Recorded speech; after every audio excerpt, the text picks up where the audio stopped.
Applying first aid, our part. First step is ibalot ang bandage sa katawan ng napilayan. So kung sa right arm siya napilayan, lalagyan natin yung triangle part ng bandage sa elbow. Balot lang ng ganyan sa katawan. Tapos, lagay yung kabilang side sa likod ng napilayan. Then, tali nyo para mas stable siya.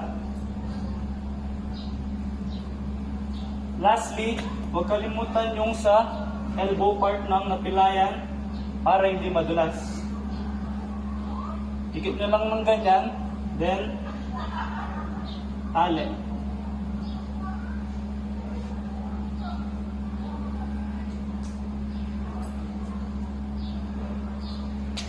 Next, applying bandage or splint sa ankle or leg ng victim.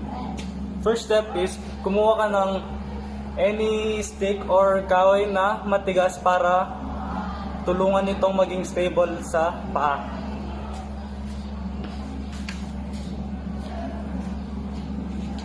Next part is kuha ka ng bandage, dalawa preferably para mas stable ang pagkaka-splint. Kung kayang itaas ng napilayan yung paa niya, pwedeng ilagay sa baba yung bandage para mas madaling itali ang splint.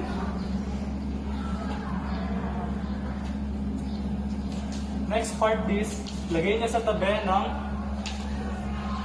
paa ng napilayan para mas maging stable yung splint. Next part is pagtatali na lang. Make sure na hindi sobrang higpit ng tali para hindi lumala yung injury.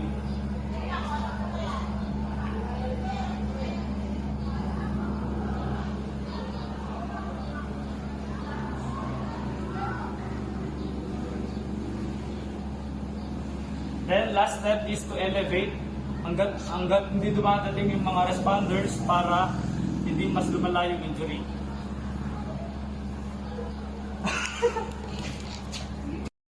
Applying first aid sa deep laceration na natamo sa kitchen. First step na gagawin natin kung nakatamo tayo ng laceration ay first i-press natin kung asan yung sugat na natamo. Halimbawa, kung dito mo nakuha yung sugat, kailangan mo siyang i-press ng mahigpit para mapigilan ang pagdaloy ng dugo sa sugat para mabilis ang pag-blood clot.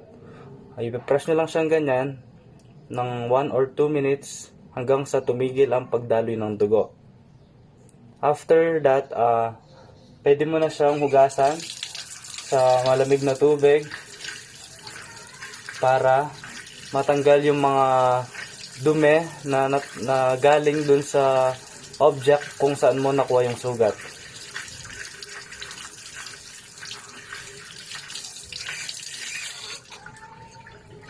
After mong hugasan at linisin ng sugat, pwede mo nang mag-apply ng mga ointment para mas lalo pang malinis ang sugat.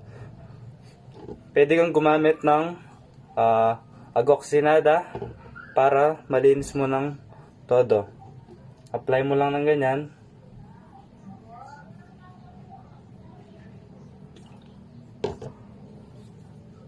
After applying, pwede mong hugasan ulit.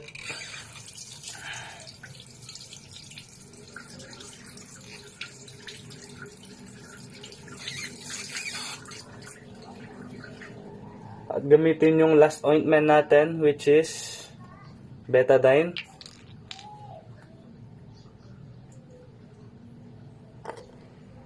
After mong lagyan ng betadine, pwede mo na siyang i-wrap sa sterile cloth or gasa.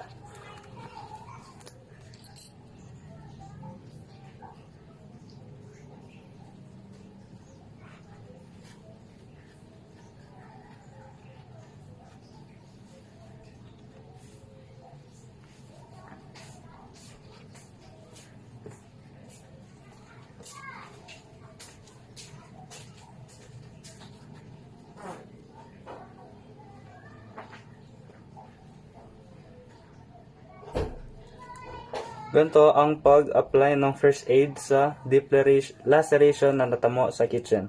Thank you.